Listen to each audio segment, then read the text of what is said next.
But I've realized recently that there's useful things to have on your wall. And we'll talk about the rest of these in future sessions. So I'm not going to steal other people's thunder by talking about them. But on my wall, I've got various routines. So I've got a reminder to meditate, to turn on Pomodoro.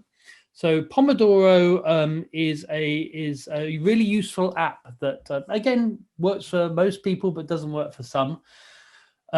Which is you work in 20-minute blocks on a specific task, and then you have a break. Then you work in 20-minute blocks, have a break, do it again, and then you have a much longer break. And it's been shown to improve productivity. There's free apps available to work with every browser. So have a little search. If that's something of interest to you, do have a search online. We'll talk about the other things in future sessions, but I find that it's quite useful to have key things on the wall. So I've got my daily routine on the wall. I always do sort of 30 minutes content production before I start work.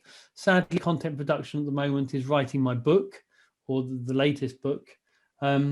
But there's various things. We'll talk about these. I have my keep in touch list. This is one of Martin's ideas, people I want to keep in touch with. I have that on my wall so that I remember to tag them in LinkedIn posts.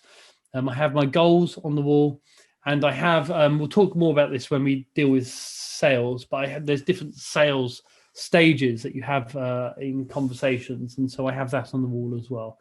You may have different things, but I think it's always worth, if you're genuinely dedicated to creating new habits, having a reminder to set things off early in the morning, especially, I find quite useful. That freedom.to is a leech website blocker.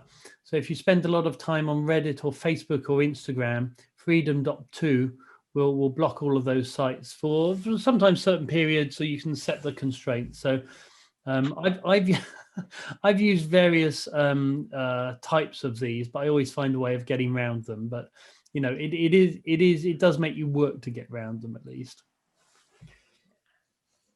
Okay, so this is the last note to leave you on in this session, which is, may you have the courage to break the patterns in your life that are no longer serving you.